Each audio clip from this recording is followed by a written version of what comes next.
Cameron's race. A critical week for America in Iraq. Tonight, the Oval Office meeting, the voices of American military families, and what's coming next. An NBC News exclusive 5 years after 9/11. How much progress has the FBI really made?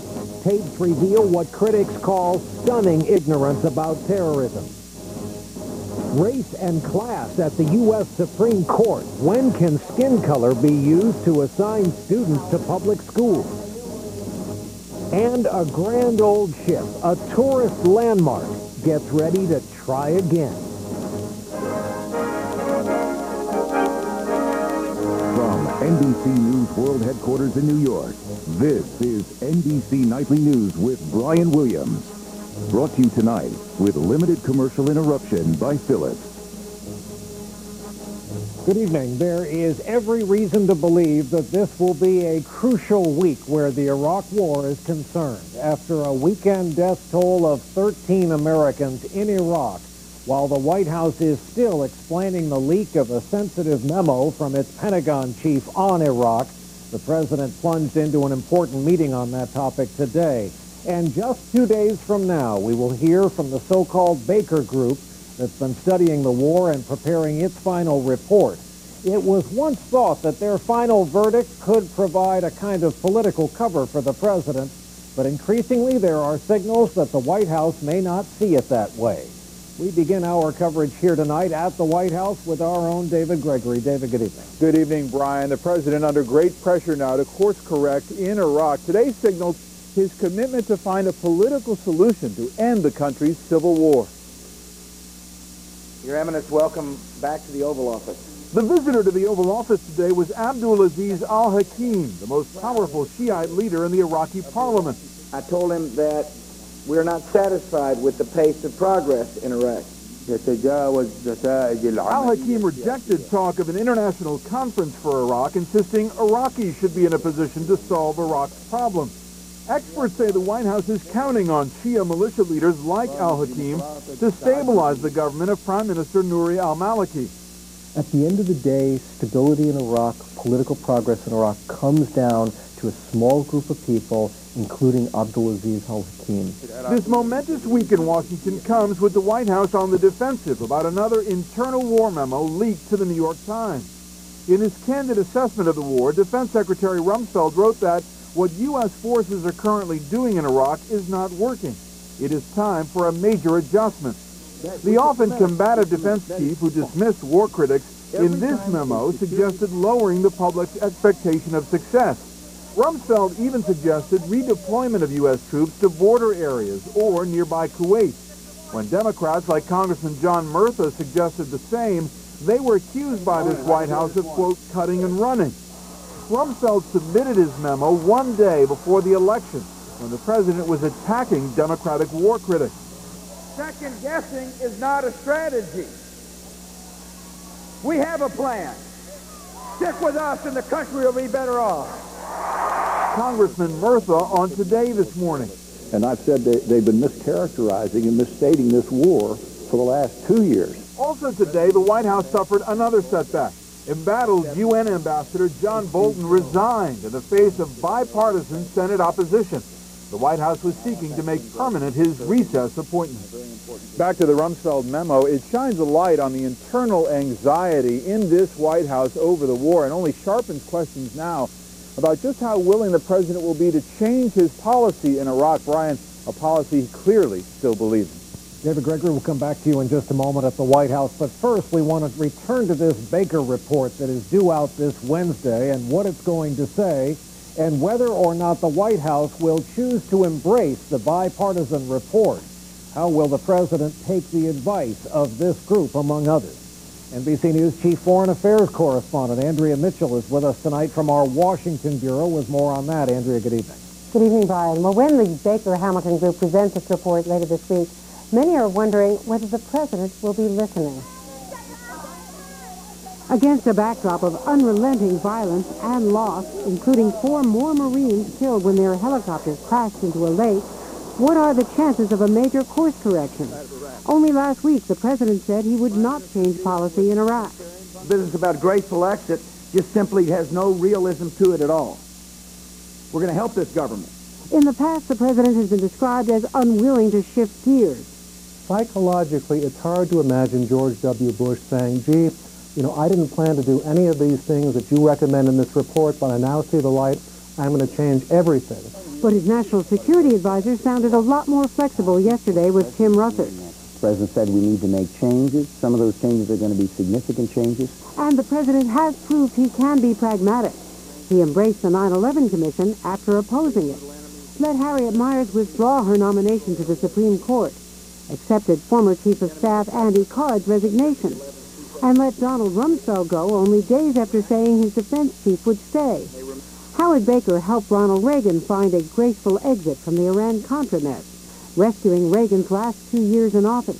I think the time is now when the president will, must, should face up the question of whether or not a fundamental change in policy must be made. Critics are skeptical. Up to this point, in my view, the administration has not made a significant change. I mean, we've been on a downhill course now for a substantial period of months. The most likely scenario, the president will embrace some of the Baker Group's recommendations, but save face by calling them his own. Brian. All right, Andrea Mitchell in our Washington newsroom, thank you for that. As promised, we'll go back to David Gregory for one more answer to round this out. And David, again, if, as you report again tonight, the president is under increasing pressure to change direction in Iraq, if the Baker Group will come along on Wednesday and provide at least one very public means to do that, how do you answer the folks who are asking why the president doesn't take advantage of the opportunity? Well, it's not clear that he won't, but you also get a sense from this White House that they don't like outside help to a problem they think in large measure they have under control. They're getting some notions of what's in the Baker-Hamilton report, and privately they say, look, the nuts and bolts of the war strategy is sound. It doesn't mean that there shouldn't be change, but that it is sound. They also question, frankly, whether there's much new in the Baker-Hamilton report that they haven't already thought of. They're beginning to preempt some of this, though, with a concentration on a political solution in Iraq, Brian. And it could be a piecemeal solution, as Andrea Mitchell's reporting suggests. David Gregory at the White House, Andrea Mitchell in our Washington newsroom tonight. Now to an NBC News investigation and the question, how much progress has the FBI really made since the attacks on 9/11? In an exclusive interview and in never-before-released tapes, FBI officials reveal what critics say is a stunning lack of knowledge about terrorism and terrorist threats. We have an inside look here tonight from NBC News senior investigative correspondent Lisa Myers. Bassem Youssef is the FBI's highest-ranking Arab-American agent, a terrorism expert, and one of only 6 agents with advanced Arabic skills. His undercover work infiltrating this blind-shaped terror organization earned the intelligence community's most prestigious award. Yet now, for the first time, Youssef is speaking out against the agency he loves. I don't believe that the FBI is doing everything it can to combat terrorism. Despite his proven expertise, since 9/11, Youssef believes the FBI has sidelined him, denying him a significant role in the war on terror. He claims discrimination and is now suing the Bureau.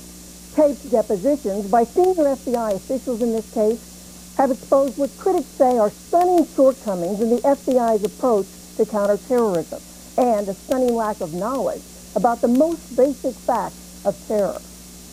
Dale Watson was the FBI's top counterterrorism official before and after 9/11. Do you know who Osama bin Laden's spiritual leader was? Can't recall.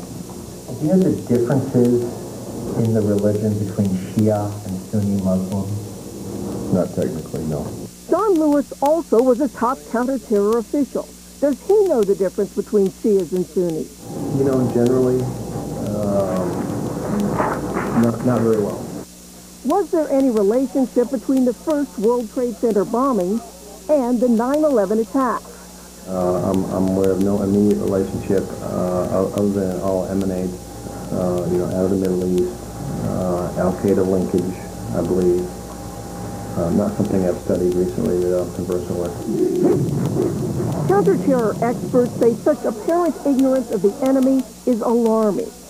Not knowing these basic tenets is symptomatic of a lack of deep knowledge about your principal adversary, and that is unacceptable. 5 years after 9/11, only 33 of 12,000 FBI agents have even limited proficiency in Arabic. And until very recently, new agents got only 2 hours of Arabic culture during training. So you're saying the biggest problem is the FBI still doesn't have the expertise to effectively fight the war on terror? Yes, I believe that is the case. If you can't get inside the mind of the enemy, we will never succeed.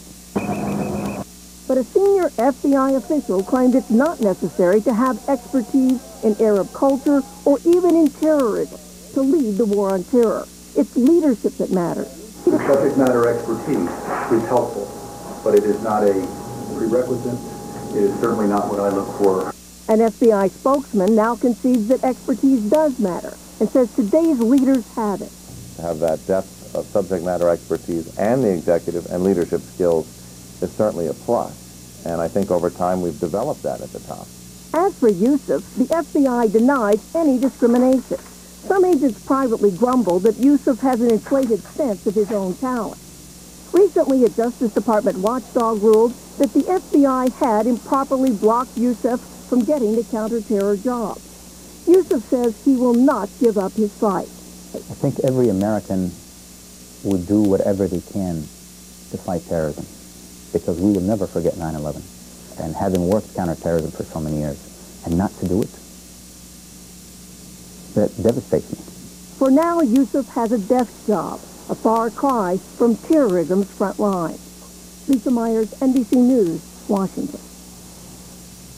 Now to the first ever pictures of terrorism suspect Jose Padilla while in custody. Padilla, an American who was declared an enemy combatant and held at a Navy brig in Charleston, South Carolina, is shown being ready to be taken to the dentist.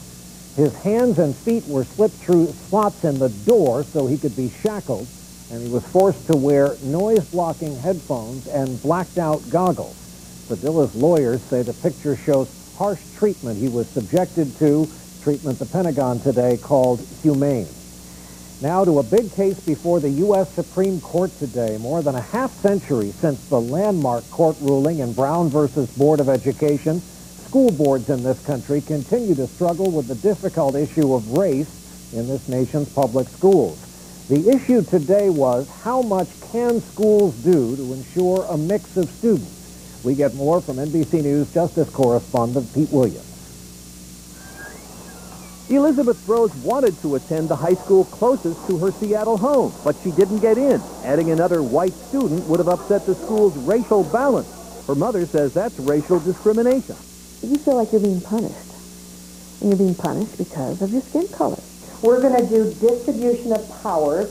Each Seattle high school aims for enrollment that mirrors the district's overall racial mix, 40% white, 60% minorities. Many cities have similar programs. That diversity, they say, is good for the students. As they grow up, they become better citizens, better employees, and better leaders for our future. Louisville, Kentucky uses a similar racial assignment formula, and today at the Supreme Court, the more liberal justices seem to support both programs. The problem is that there are lots and lots of school districts that are becoming more and more segregated, in fact, and that school boards all over are struggling with this problem. But a majority of the justices suggested the schools were improperly discriminating.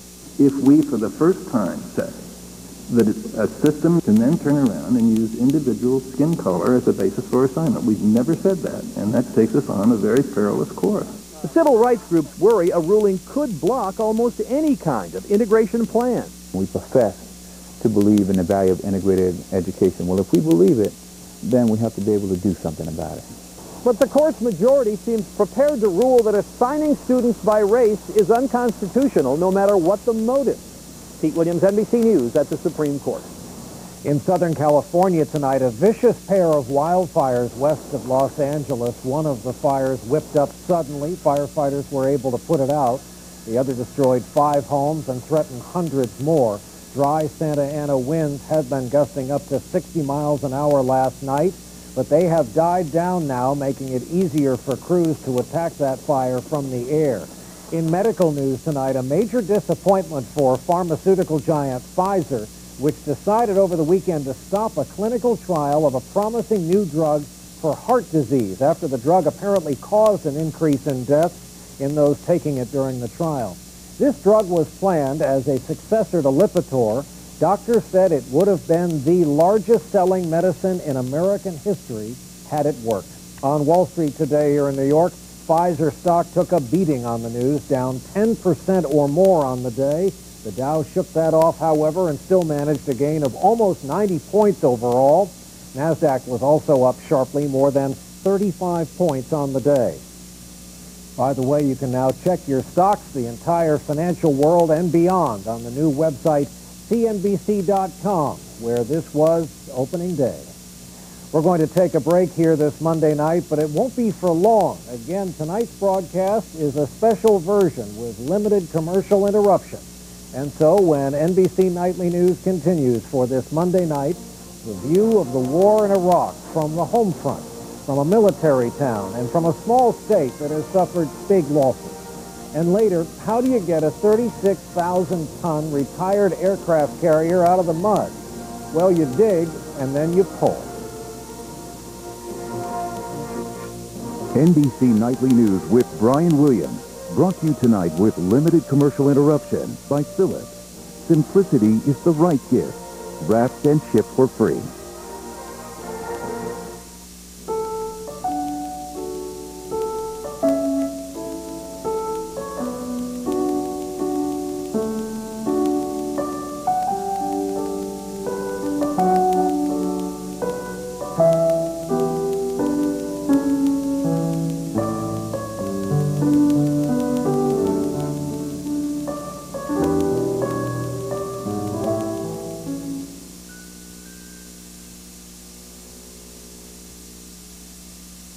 Predator Saturday on NBC. Dateline to catch a predator investigations are making America's kids safer, exposing potential dangers on the internet, with 175 arrested so far. On the ground now! They were busted on Dateline, but where are they now? Predator Saturday, 8/7 Central on NBC. We are back now with more on Iraq, and the view tonight from the home front, from two places that seem, on their surface at least, to be very different. How are Americans, from active duty soldiers to military families, feeling about the war in Iraq these days? We have two reports, beginning with NBC News correspondent Martin Savage, who talked to some of those at Fort Stewart in Georgia, preparing to go back to Iraq at what could be a turning point for the U.S. Two tours in Iraq have left their mark on soon-to-be Sergeant Brian Remley. That's the exit wound. 2 years ago, an IED blast left him scarred with shrapnel. Next month, he's headed back for a third tour. If there is a new strategy, he wants to see the Iraqi military do more. Us allowing the Iraqi army to be more involved, and I think it's a good time for that. Hinesville, Georgia is home to Fort Stewart and the 3rd Infantry Division. January's deployment means many from here will likely be among the first to feel whatever changes are made in Iraq. Tank maintainer Ryan Ford isn't worried, saying the Army trains for change, and change at this point may be good. I think that we should adapt, overcome, change our mission. I mean, if we have to be over there, then we should be over there with the best mission at hand. I'm working out. Buddy's buddy, Specialist Jacob Erskine, admits talk of trying something new makes him a little uneasy. I'm confident that we're going to go over there and do our job. We're going to be good, but I'm still kind of got that little doubt and fear like everybody has. Outside Fort Bragg, North Carolina, Colonel Sam Torrey says he's got nothing against rethinking things. Just don't pull out. Coming out there prematurely would just set the ball in motion. That would be a great disaster over there.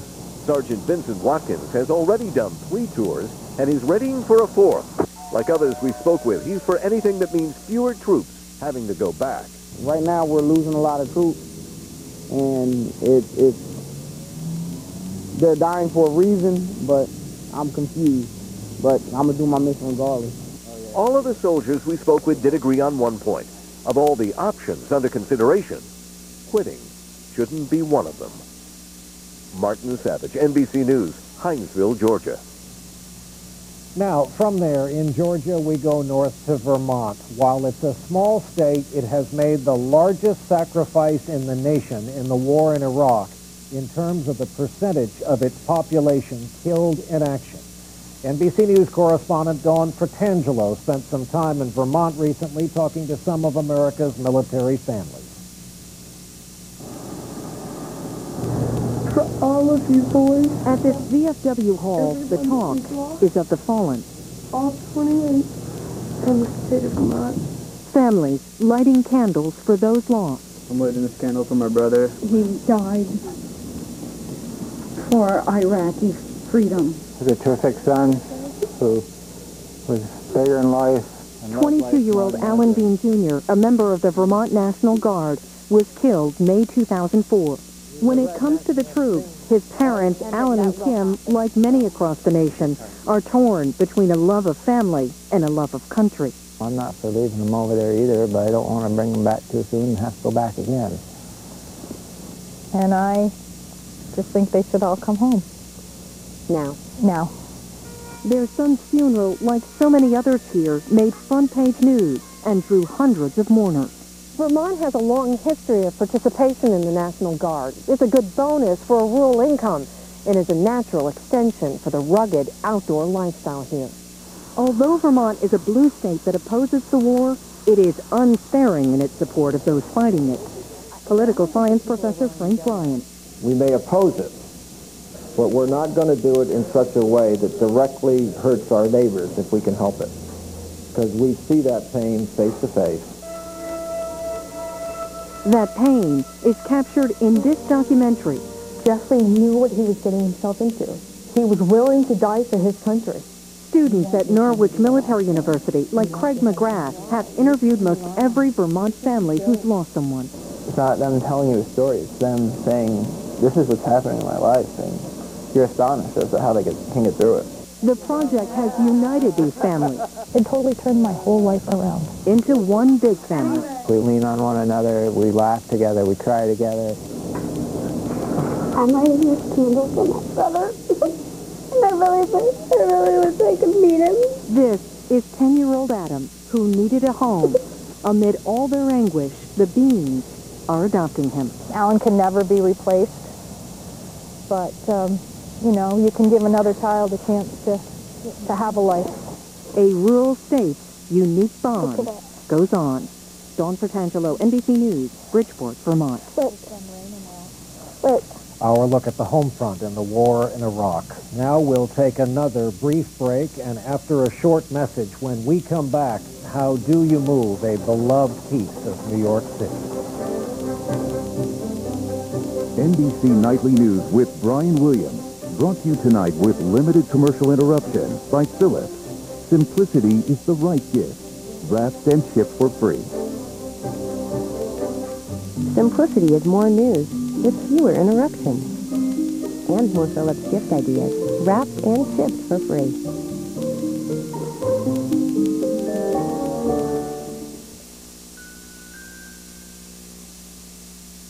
Tomorrow on Today, car crashes, $6 million a year with thousands injured.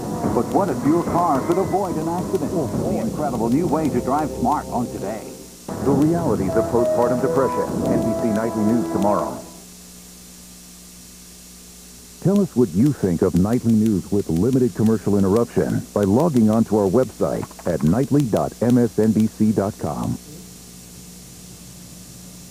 If you have visited New York City, there is a very good chance you have visited the aircraft carrier Intrepid. It is one of this nation's real war veterans, and it was in the news about a month ago when a funny thing happened on its way to a facelift in dry dock. It wouldn't move. 8 tugs pulled with all their might, and it wouldn't budge. Tomorrow, they try again. Today, we visited Intrepid and spoke with one of its men.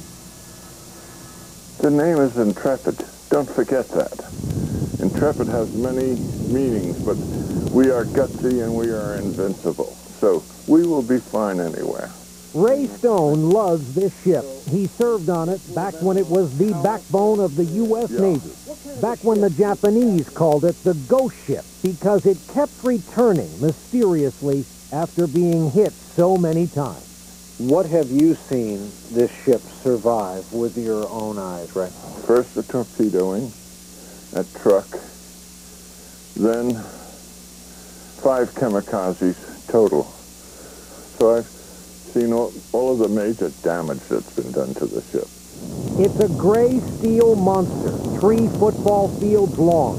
It was home to a floating city of 3,000 men from World War II to Vietnam.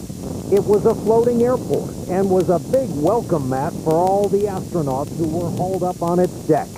And so it was more than a little bit embarrassing when the attempt to tow the Intrepid failed. Well, you know, they refer to a ship as a lady, so we think that the old gray lady dug in her heels into New York City. She didn't want to leave her home. She's been here 24 years, and what we did over the last 3 weeks is we actually removed her heels, and she's ready for the dance. It turns out 4 of the propellers were stuck in a cement-like mud speed bump on the bottom of the Hudson River. But since then, divers have looked at it, dredging has chewed away at it, and they say they're ready for the big move in the morning. It is a special place, a huge attraction in a big city, and it's all about telling the story of America's veterans. Not just those who served on Intrepid, though they do feel a special bond, and many have come back to watch this next chapter. It means that I will be with it forever, even after it happens, even after I'm gone. The way we were bonded to each other. This is what I try to make people understand out there. Because if we could bond up like that, nobody's going to touch us, right? And that's the way it was. And about tomorrow morning, you heard this here first from the general in charge for the U.S. Army Corps of Engineers. Can you promise us that when the next time we see this ship, it'll be at its new home? Yes, sir. Really? Yes, sir. General, that's terrific. Thank you. Ray Stone will be on board tomorrow morning with all of his memories of Intrepid. It has a different meaning to me than it does to the tourists, but to the people that run the museum. We gave this ship its heart and its soul. And if it all works tomorrow morning, the Intrepid will be off to Bayonne, New Jersey. We will next see her in 2008 back in New York, looking about $60 million better for it. And with that, we do hope you have enjoyed tonight's special version of this broadcast with, as we say, limited commercial interruption. It's an experiment that we hope to repeat here from time to time. That is our broadcast for this Monday night. Thank you for being with us. And thank you for something else as well. Tonight marks 2 years in this chair for me. Thank you for making each day on this job both fascinating and fantastic. I'm Brian Williams. We'll look for you right back here tomorrow night. Good night.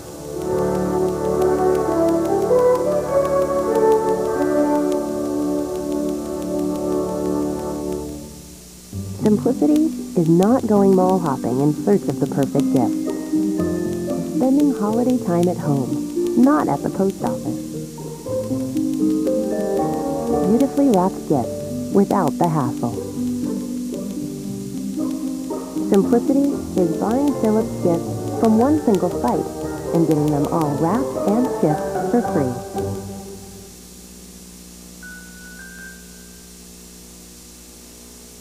From the creator of Law & Order comes a series so powerful it could only be real. Crime and Punishment Premiere Week. Tonight, only on MSNBC. NBC Nightly News with Brian Williams. Now available as a video podcast. Watch anytime, anywhere, free. Podcast.msnbc.com.